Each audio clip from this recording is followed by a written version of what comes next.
I was intending to upload a slideshow of old photographs of Liverpool Cathedral's construction as an annex to Lhfe End. But after seeing so many of the warm and wonderful responses in the comments section, I thought I'd add some commentary to address some of the questions and queries.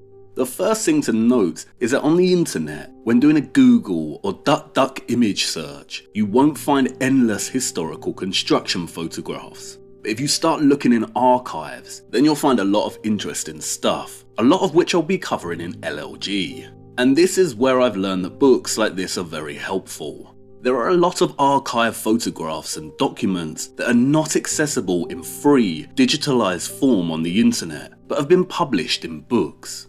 A lot of the comments I received have insisted that Liverpool Cathedral is a rebuild or renovation of a previous structure. This is the oldest surviving photograph of the site, where the cathedral stands today. It was taken around 1901. You can see the neoclassical edifice here, and we don't see the cathedral. This is a photo of early excavation work in 1904. The timber's been used to construct a supporting amphitheatre, and if you look closely you can see on the steam-powered cranes one of the building contractors, Morrison & Sons, Wavertree. The first area of the cathedral to be built was its Lady Chapel. Here are the foundations for that.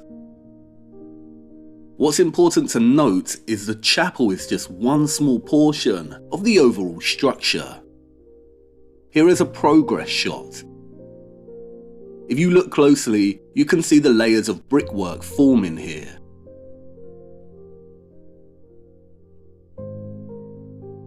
Next came the chancel. Here is the beginning work on the chancel, again another portion of the cathedral. All the while the Lady Chapel is coming along nicely. The Lady Chapel and chancel were actually the first parts of the cathedral to open to the public. And why did it open when the rest was not completed? Because there was a requirement to meet the demands of a growing and pious population. The First World War halted progress, but it resumed in the 20s. This is a photograph taken in 1924, showing the completed chancel. Then came the central space. Here is one of them making good progress on the central space. And another. There exists no evidence of this being a rebuild or renovation. The cathedral construction began in 1904 and ended in 1978. That's 44 years ago. It's the largest cathedral in England. This illustration is Gilbert Scott's initial design, which changed multiple times. It was a competition submission. Architecture competitions are common practice. Just see the submissions in 2019 to replace Notre Dame's spire. And it's commonplace for the initial working designs to change and be refined due to many influencing factors, such as scope, finances, and so on. The cathedral's construction is not the mystery here. The mystery of this site is the old water tunnels that were constructed during the Enlightenment and the spring which still runs today.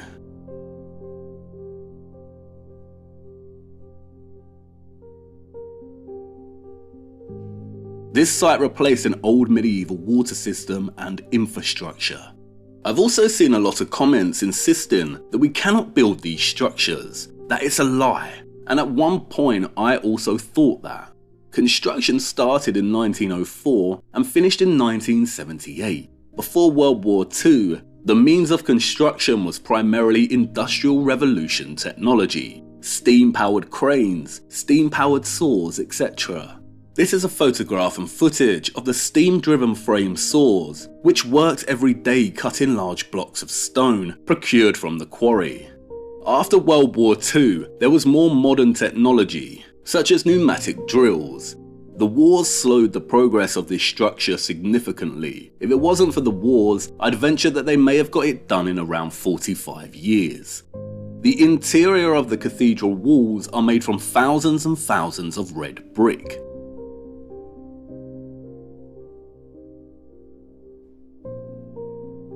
The exterior is sandstone cladding, or a facade, and you can find an abundance of photographic evidence testifying to this.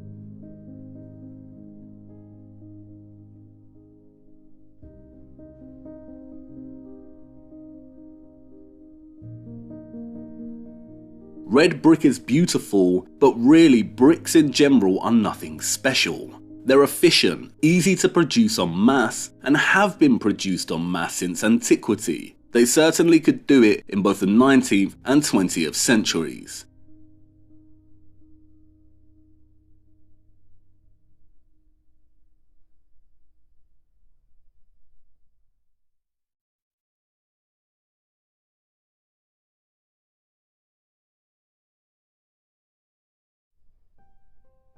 Here is an image of a 19th century underground reservoir.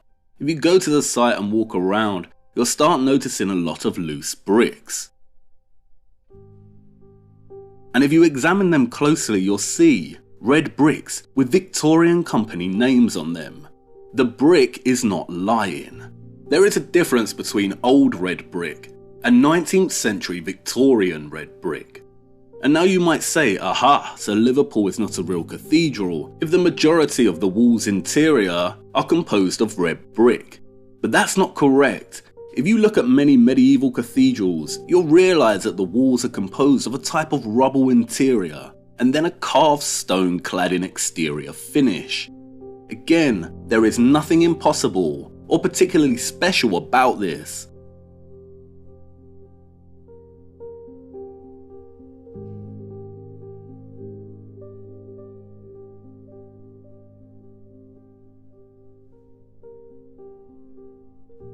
What we see here with the red brick is nothing more than a modern upgrade to this medieval technique.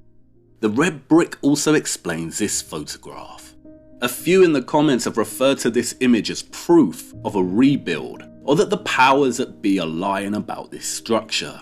But if you look closely, you can see that the photograph here shows a red brick wall.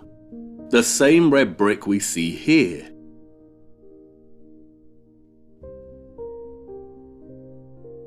And here. And here. And here. And why? Like I said earlier, the cathedral actually opened much earlier, starting with the completed chancel. This is a long time before the structure was completed in its entirety. In 1938, when this photo was taken, they were expanding westward to here. This red brick wall here is a temporary wall. Brick walls are easy to build. Ultimately, brick is Lego, and the public was still using this area of the cathedral. They are digging here to lay the foundations for the westernmost end of the nave. As you see here in the aerial shot from 1965, this end was still not complete and continually undergoing extension. Temporary brick walls allowed the population to attend services simultaneously. Here is a close-up of this area as it progressed in 1969. Look, another temporary brick wall. And if you still don't believe me, then compare this area with a photo I took myself. This decoration is the same. This border was not added yet. This tracery is the same. And these statues here are being sheltered by the timber boxes here.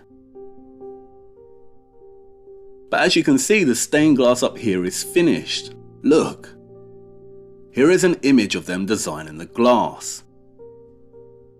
Is this basic red brick wall really evidence of a previous impossible structure that they are renovating and replacing?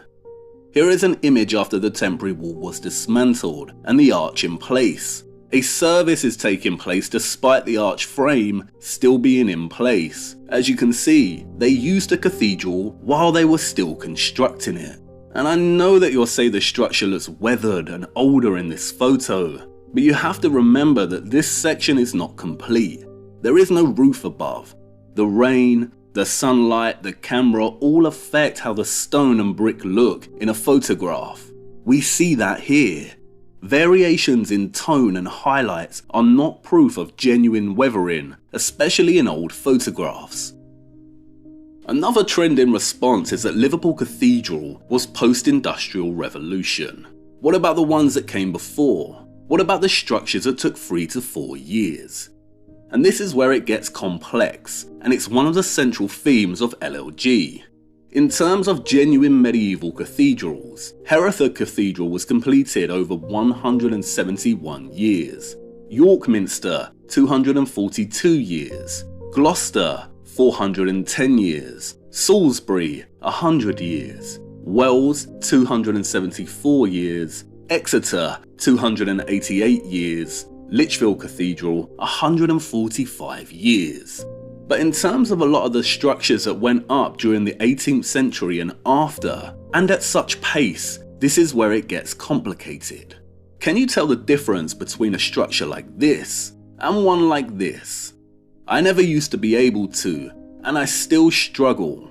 Both are in the Gothic style, both are parish churches, but Ludlow is genuine. This is what the interior looks like. And Belper, well, have a look.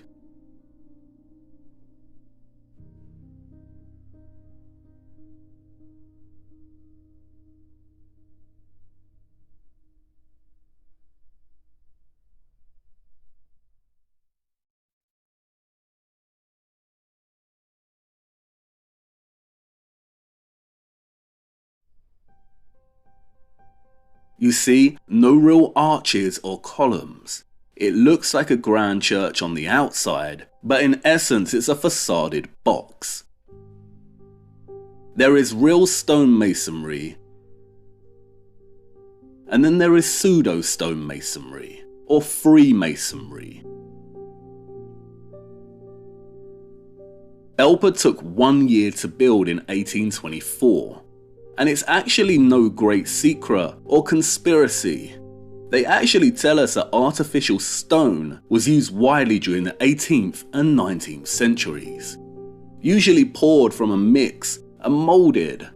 Code stone is not real stone, yet it's just as hard as stone, almost impossible to differentiate from real stone, and is present in abundance in a city like London. One of Wyatt's contributions to Crewe was this pair of sphinxes, and they were very fashionable.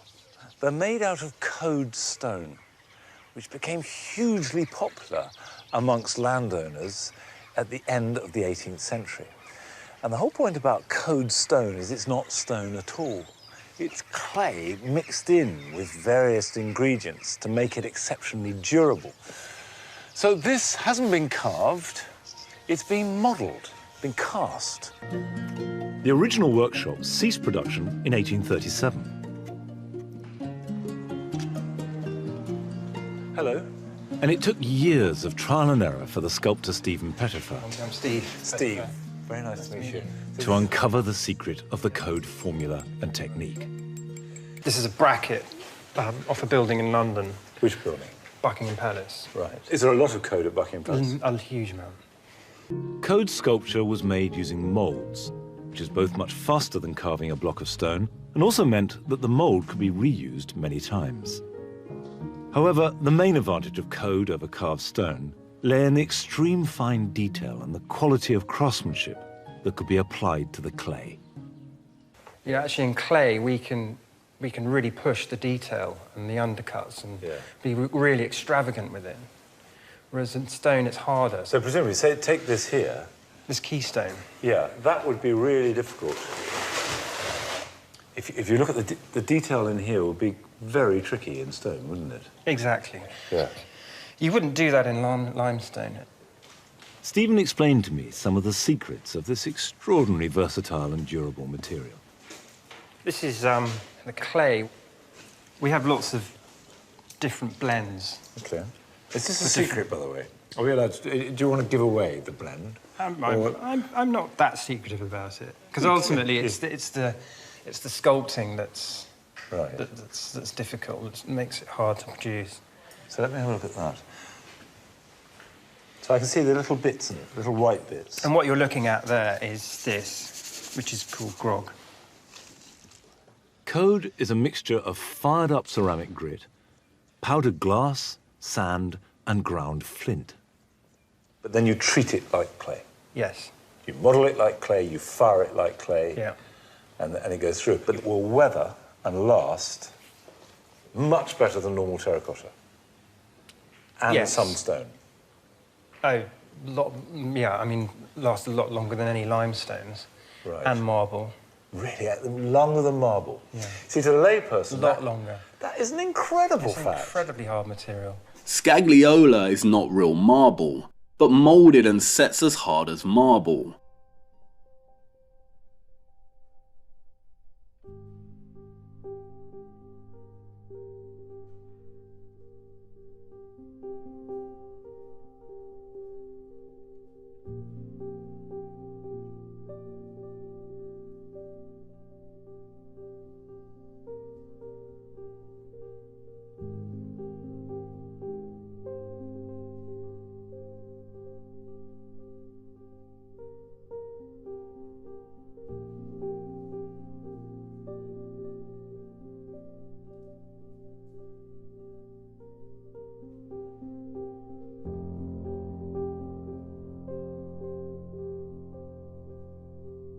There are many artificial stones such as Victoria stone, Portland cement, stucco that went into the creation of a vast amount of classical and Gothic revival pieces that were completed in the 19th century, produced en masse with moulds.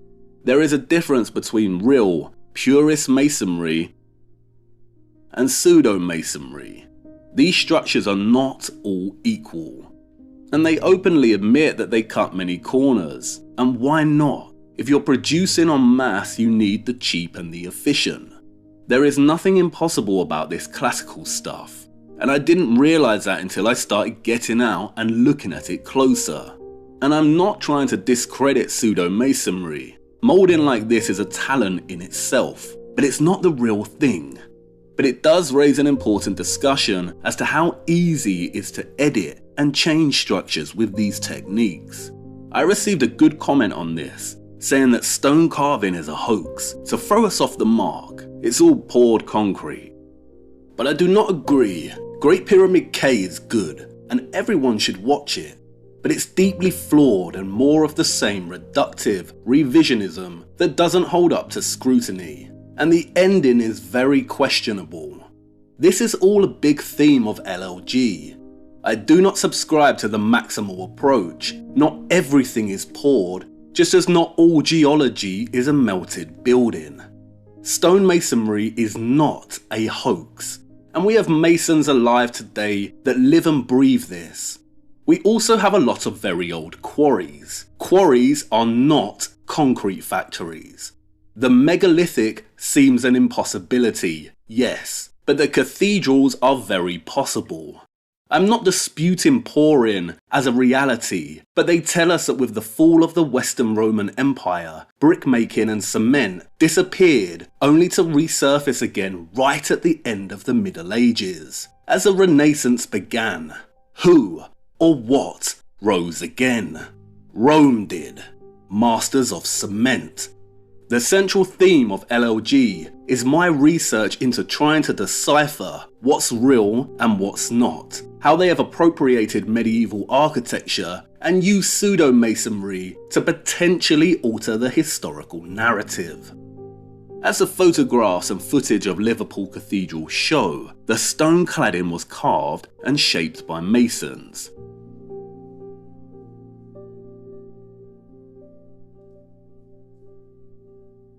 The marks on these sandstone blocks are the marks of masons' tools, probably greatly aided by post-World War II technology. You can see the length of the strokes and their inconsistency. The lines do not run in a uniform manner, and this demonstrates that they were not finished by huge machines. And we see the same thing here.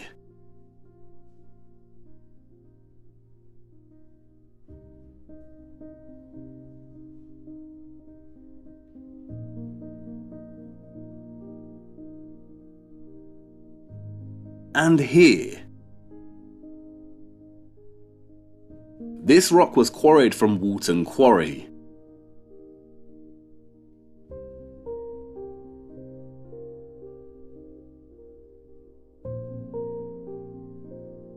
If you look, you'll see it's the same red pigmented sandstone.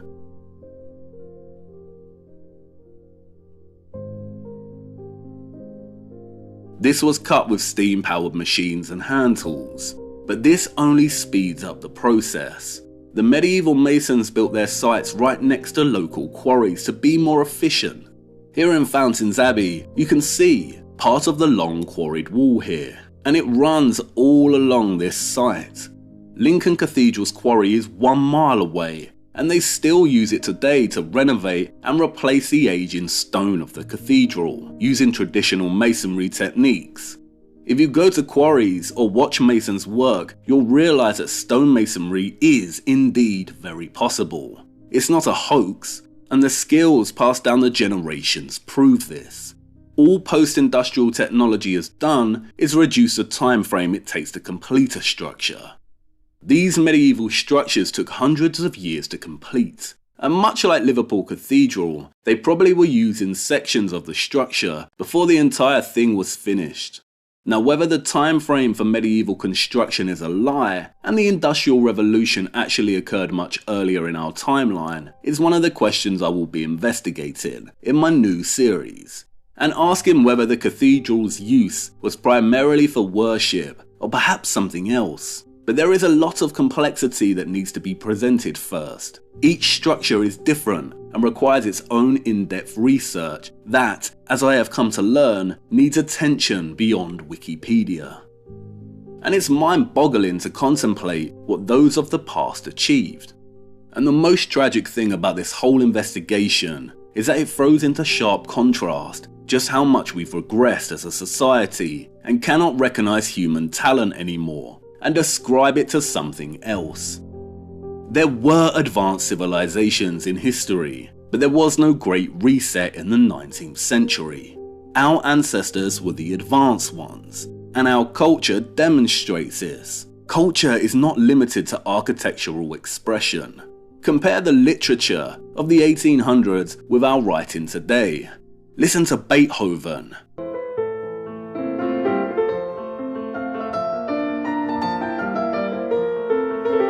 And then our music today. Waved off from, got skunk in my suit in a rave jumper eggy with your mom. Taste the traditional cuisine of the past and compare with today. The way we painted back then, and now the art we produce today. The big lie surrounding the cathedrals is not the impossibility of their construction. The lie is something else, and it's a lot more complicated, worrying, and mind-boggling than I first realised. I got it wrong, and now I'm going to correct it with a new series. But I will not continue to discredit or erase my ancestors when there is a wealth of evidence and information working against me. I cannot do it, especially just to appease a thirst for conspiracy. Like I said, there are big lies, and there was a great reset. It just didn't happen in the 19th century. And the impossibility of the architecture is not the issue. We can build like this, and we can definitely pour cement and mold code. I hope that adds some clarity, sets a tone for what to expect, and hopefully I can get the next episode finished soon. Until then.